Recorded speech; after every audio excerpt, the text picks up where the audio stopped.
ہوا کرتی ہیں۔ ان شکلوں میں سے ایک شکل کہ شیطان جنات یہ انسان پر مسلط ہو کر اس کے جسم میں داخل ہو کر اس کو تکلیف پہنچاتے ہیں۔ اور اس سلسلے میں اللہ کے نبی صلی اللہ علیہ وسلم کے دور کے چند واقعات بیان کیے گئے تھے کہ چند لوگ اللہ کے نبی صلی اللہ علیہ وسلم کے پاس مختلف بیماریوں کی شکایت لے کر آئے تو آپ صلی اللہ علیہ وسلم نے ان بیماریوں کا علاج کیا، اور آپ صلی اللہ علیہ وسلم نے جو لفظ استعمال کیے علاج کرتے وقت اخرج عدو اللہ کہ اللہ کے دشمن تو نکل، جس سے یہ بات واضح ہوئی تھی کہ شیطان جنات انسان کے جسم میں داخل ہو کر اسے تکلیف پہنچاتے ہیں۔ دو واقعات اور اس سلسلے میں آپ کے سامنے بیان کروں گا، جو واقعات اس مسئلے کے لیے دلیل اور اس مسئلے کو اور کلیئر اور واضح کرنے کا کام کریں گے، اور بات کلیئر ہوگی کہ ہاں شیطان اور جنات انسان کے جسم میں داخل ہو کر اسے تکلیف پہنچاتے ہیں۔ سنن ابی داؤد کے اندر امام ابو داؤد نے ایک روایت نقل کی ہے، صحابی رسول خارجہ بن سعد رضی اللہ عنہ سے وہ اپنی چچا سے روایت کرتے ہیں کہ ان کے چچا بیان فرماتے ہیں کہ میرا گزر ایک قوم کے پاس سے ہوا، تو قوم والوں نے جو مجھے دیکھا تو فرمایا تم ایسے لوگوں سے آئے ہو کہ تمہارے اندر ایک ایسا آدمی آیا ہے جو خیر ہی خیر لے کر آیا ہے، یعنی تمہارے درمیان محمد صلی اللہ علیہ وسلم آئے جو خیر ہی خیر لے کر آئے ہیں۔ اور پھر ان لوگوں نے خارجہ بن سعد کے چچا سے کہا کہ ہمارے درمیان ایک لڑکا ہے جس کی طبیعت ناساز ہے، جو بیمار ہے، کچھ ہمارے اس لڑکے کے علاج کے تعلق سے کچھ آپ تجویز پیش کرو یا اس کا علاج کرو۔ لہذا صحابی رسول خارجہ بن سعد کے چچا بیان فرماتے ہیں کہ میں نے 3 دن لگاتار صبح شام 3 دن لگاتار صبح شام اس لڑکے کے اوپر سورہ فاتحہ کے ذریعہ دم کیا، سورہ فاتحہ کو بار بار صبح شام پڑھا۔ پھر میں نے دیکھا 3 دن کے بعد کہ گویا وہ کسی بندھن سے آزاد ہو گیا، کسی چیز میں بندھا ہوا ہو، اس کا جسم، اس کی طبیعت اور اس کا جسم حرکت صحیح سے نہیں کر رہا تھا، اور وہ کسی بندھن سے آزاد ہو گیا۔ پھر میں نے اپنے پھوک کو جمع کیا اور اس پر پھونکا اور وہ لڑکا صحیح ہو گیا۔ جب میں واپس مدینہ آیا تو اللہ کے نبی صلی اللہ علیہ وسلم کے سامنے یہ ماجرا بیان کیا، تو اللہ کے نبی صلی اللہ علیہ وسلم نے ان سے کہا، کیونکہ جب وہ واپس آئے تھے تو کچھ ہدیے اور تحفے خوش ہو کر انہوں نے ان کو دے دیے تھے، تو انہوں نے اللہ کے رسول سے پورا ماجرا بیان کیا۔ تو آپ صلی اللہ علیہ وسلم نے کہا کہ جب باطل طریقے سے روٹیاں کرنے والے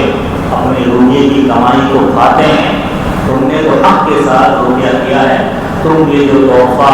ان لوگوں نے دیا ہے اس کو استعمال کر سکتے ہیں۔ پتہ چلا کہ وہ لڑکا جس کی طبیعت ناساز تھی، صحابی رسول نے ان پر دم کیا، وہ لڑکا پاگل پن کا شکار، بعض روایت میں آتا ہے معتوہ، وہ پاگل پن کا شکار، پاگل ہو گیا۔ لہٰذا علماء کرام لکھتے ہیں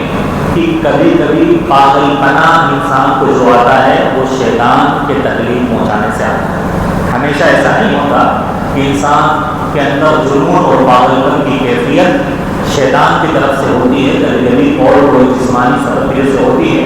لیکن اس بات کے بھی امکانات ہیں کہ شیطان کے ستانے اور اس کے تکلیف پہنچانے سے انسان پاگل پن ہو جائے، اس کے اندر جنون کی کیفیت طاری ہو جائے، تو یہ بھی واقعہ ملتا ہے۔ اسی طرح سے ایک اور واقعہ امام بہقی نے اپنی کتاب المعجم الکبیر کے اندر بیان فرمایا ہے۔ ام ابان بنت واضح سے روایت کرتے ہوئے کہ وہ اپنے دادا جن کا نام زارع تھا ان سے روایت کرتی ہے کہ زارع بیان فرماتے ہیں کہ میں اللہ کے رسول صلی اللہ علیہ وسلم نے سے انہوں نے، ان کے دادا زارے نے اللہ کے رسول صلی اللہ علیہ وسلم سے اپنے بھانجے کی شکایت کی کہ میرا بھانجا، اس کی طبیعت ناساز ہے اور وہ پریشانی میں ہے اور اس کا جسم اس کا ساتھ نہیں دے رہا ہے۔ تو اللہ کے نبی صلی اللہ علیہ وسلم نے ان سے کہا اپنے بھانجے کو لے کر آؤ، اپنے بھانجے کو میرے پاس لے کر آؤ۔ چنانچہ وہ اپنے قافلے میں گئے اور اپنے بھانجے کو تیار کیا، نیا کپڑا پہنایا اور اللہ کے رسول صلی اللہ علیہ وسلم کے پاس لے کر آئے۔ تو اللہ کے رسول صلی اللہ علیہ وسلم نے ان سے کہا کہ اس کی پیٹھ کی طرف سے اس کو میرے قریب کرو۔ لہٰذا ان کے بھانجے کو ان کی پیٹھ کی طرف سے اللہ کے رسول صلی اللہ علیہ وسلم کے قریب کیا گیا۔ اللہ کے رسول صلی اللہ علیہ وسلم نے اپنا ہاتھ ان کی پیٹھ پر مارا اور کہا اخرج عدو اللہ، کہ اللہ کے دشمن کو نکل۔ جیسا کہ دوسری روایت میں اللہ کے رسول صلی اللہ علیہ وسلم نے یہ الفاظ استعمال کیے، وہی استعمال اللہ کے رسول صلی اللہ علیہ وسلم نے ان کے بھانجے کی کمر پر، پیٹھ پر ہاتھ مار کر کہا اخرج عدو اللہ، اے اللہ کے دشمن کو نکل۔ پھر اللہ کے رسول صلی اللہ علیہ وسلم نے ان کے لیے دعا کی اور پھر وہ بیان فرماتے ہیں کہ میں نے دیکھا میرے بھانجے کی حالت کو کہ ان کی آنکھیں اچانک بدل گئی، یعنی جیسے پہلے کیفیت تھی آنکھیں کچھ اور طریقے کی تھی، ان کی کیفیت بدل گئی ہے، گویا کسی بندھن سے یہ آزاد ہو گیا ہو اور مکمل کسی پریشانی سے وہ نکل گیا ہو۔ کوئی چیز تھی جو اس کو پریشان کر رہی تھی، لیکن اللہ کے رسول صلی اللہ علیہ وسلم کے دم کرنے کے بعد وہ پریشانی ان کی ختم ہو گئی۔ تو اس سے پتہ چلتا ہے کہ شیطان حقیقت میں انسان کے جسم میں داخل ہو کر اس پر مسلط ہو کر انسان کو پریشان کرتا ہے، ستاتا ہے۔ پچھلے دروس میں یہ بات بیان کی گئی تھی کہ شیطان جو انسان کو ستاتا ہے، تکلیف پہنچاتا ہے، اس کے بہت سارے اسباب اور ریزنس ہوتے ہیں۔ ایک سبب دشمنی، شیطان یہ دشمن ہے، ازلی دشمن ہے انسان کا، تو دشمنی نکالنے کے لیے پریشان کرتا ہے۔ اور ایک یہ بھی سبب ہے کہ کبھی لا علمی میں یا جان بوجھ کر، جانے انجانے میں انسان شیطان کو تکلیف پہنچا دیتا ہے، تو اس تکلیف کا انتقام اور بدلہ لینے کے لیے شیطان اور جنات انسان کو پریشان کرتے ہیں۔ ہوتا ہے کبھی جانے انجانے میں انسان وہ کام کر بیٹھتا ہے جس سے شیطان کو، جنات کو تکلیف پہنچ جاتی ہے، تو اس کا انتقام اور بدلہ لینے کے لیے بھی شیطان انسان کو ستاتا ہے، اسے پریشان کرتا ہے۔ اس کی دلیل صحیح مسلم کے اندر ابو سعید خدری رضی اللہ عنہ اپنا خود کا ایک واقعہ بیان فرماتے ہیں کہ ابو سعید کہتے ہیں کہ جنگ خندق جب ہوئی تو اللہ کے نبی صلی اللہ علیہ وسلم مدینہ پر حملہ کرنے کے لیے بہت سارے کفار آ گئے تھے، تو اللہ کے رسول صلی اللہ علیہ وسلم نے خندق کھودنے کا حکم دیا۔ اکثر صحابہ کرام خندق کھودنے میں لگ گئے، لیکن اللہ کے رسول صلی اللہ علیہ وسلم کو اندیشہ تھا کہ مدینہ میں جو بنو قریظہ کے لوگ رہتے ہیں وہ بے وفائی نہ کر لے، وہ ہم پر پیچھے سے حملہ نہ کر لیں، لہٰذا اللہ کے رسول صلی اللہ علیہ وسلم نے ایک صحابی کو پہرا دینے کے لیے لگایا تھا کہ تم بنو قریظہ کا پتہ لگانا کہ وہ کہیں پیچھے سے حملہ نہ کر دیں۔ ایک صحابی رسول، جوان صحابی رسول جن کی نئی شادی ہوئی تھی، تو وہ دن کے اندر، دن کے کسی حصے میں اللہ کے رسول صلی اللہ علیہ وسلم سے اجازت لے کر اپنے گھر اپنی بیوی سے ملنے چلے جایا کرتے تھے۔ تو ایک مرتبہ اللہ کے رسول سے یاد چاہی کہ اللہ کے رسول میں اپنی بیوی سے ملنے کے لیے جا رہا، تو اللہ کے رسول نے ان سے کہا کہ تم نیزہ لے کر جانا، ہاتھ میں ہتھیار لے کر جانا، ہو سکتا ہے بنو قریظہ کے لوگ راستے میں تم پر حملہ کر دے تو یہ ہتھیار تمہارے کام آئے گا۔ لہٰذا وہ اپنے گھر کی طرف نکلے اور ابھی گھر ان کا کچھ ہی فاصلے پر تھا، انہوں نے اپنی بیوی کو گھر کے باہر دیکھا، گھر کے دروازے پر دیکھا، تو ان کی غیرت جوش مارنے لگ گئی کہ میری بیوی گھر کے باہر کیا کر رہی ہے۔ اس وقت عرب کے لوگ بڑے غیرت مند ہوا کرتے تھے، بیوی کے تعلق سے، عورتوں کے تعلق سے بڑے غیرت مند ہوا کرتے تھے۔ ان کو غیرت آ گئی کہ میری بیوی گھر کے باہر کیا کر رہی ہے، لہذا وہ اپنا نیزہ اپنا ہتھیار اپنی بیوی پر مارنے والے تھے۔ تو ان کی بیوی نے کہا تھوڑا صبر سے کام لو، پہلے جان لو کہ میں گھر سے باہر کیوں آئی، گھر کے اندر ایک سانپ بیٹھا ہوا ہے۔ لہٰذا وہ صحابی جب اپنے گھر کے اندر داخل ہوئے تو دیکھا کہ گھر میں بستر پر سانپ لیٹا ہوا ہے اور بالکل فن نکالے ہوئے ہیں، حملہ کرنے کے لیے تیار۔ لہٰذا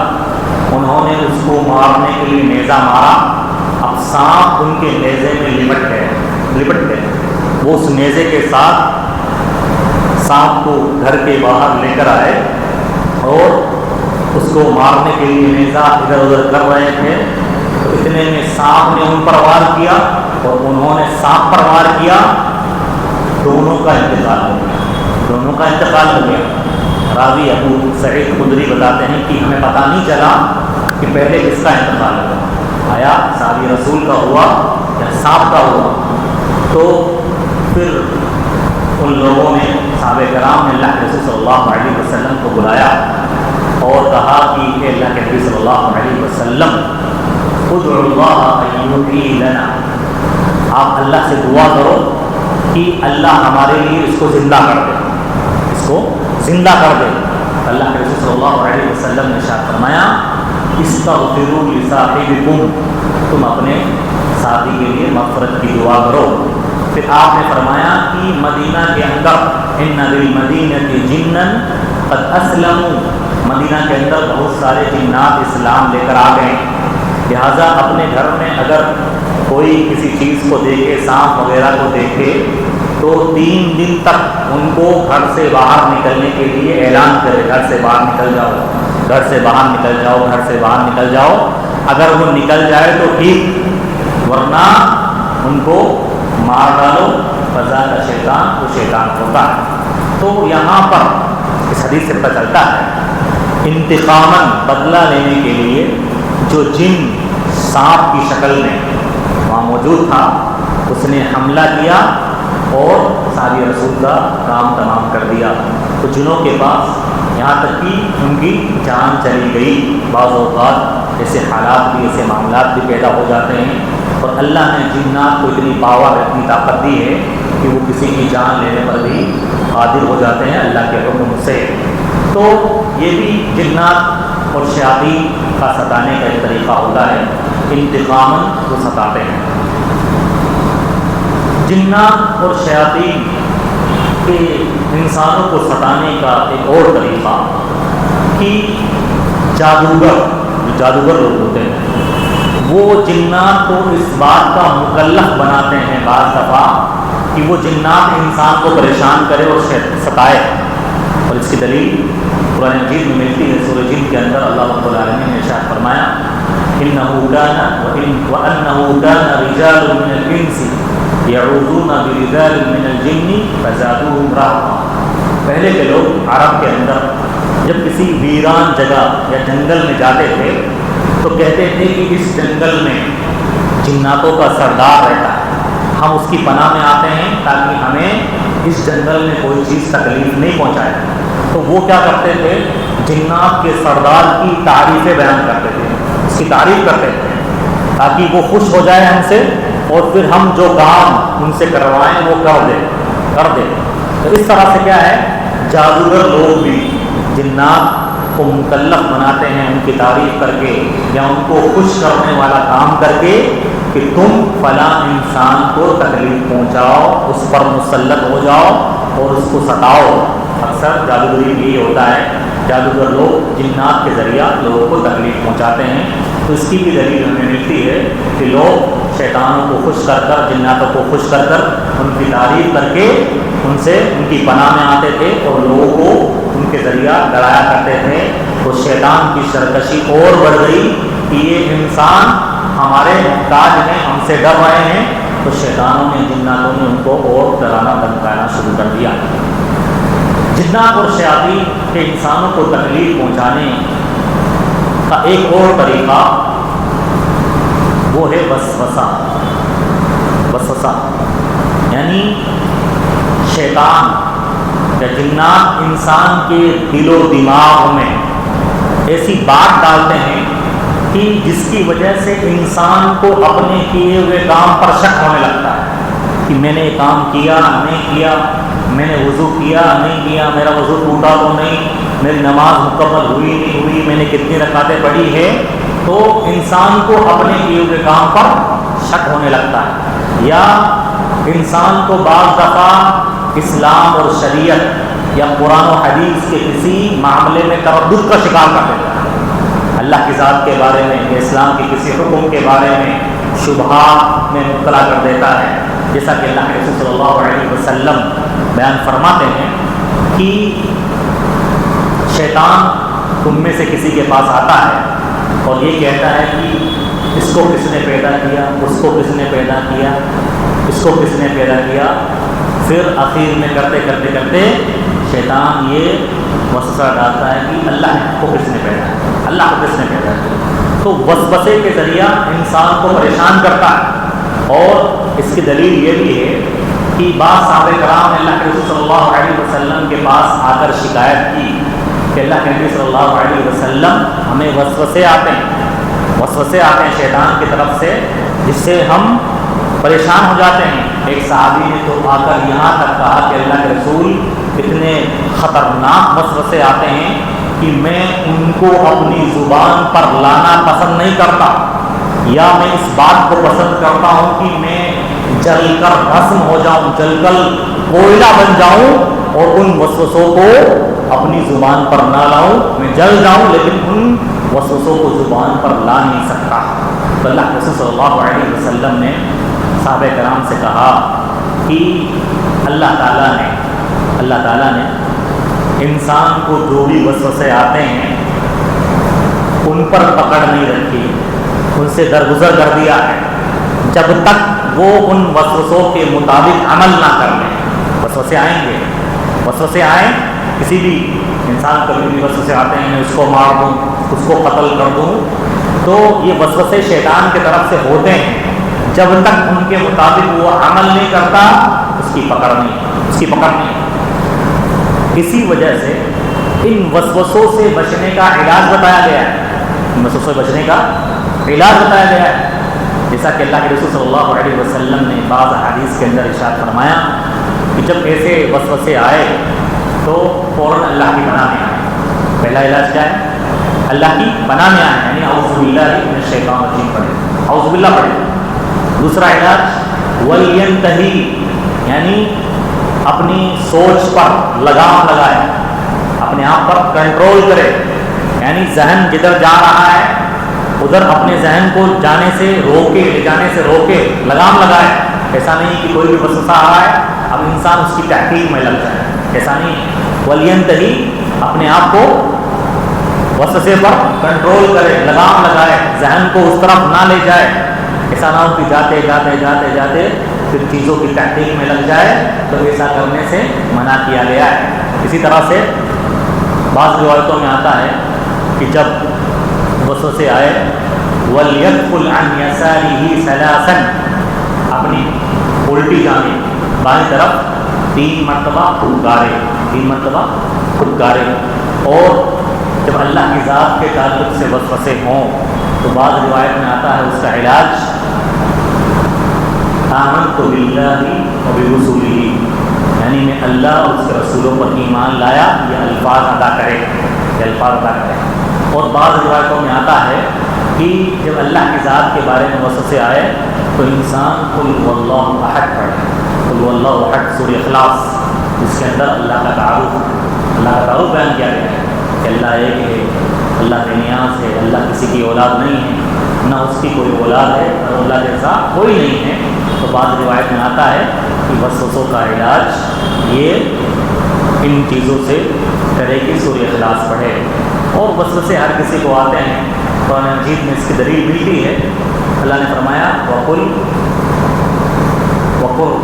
أَعُوذُ بِكَ رَبِّ أَعُوذُ بِكَ مِنْ هَمَزَاتِ الشَّيَاطِينِ، اللہ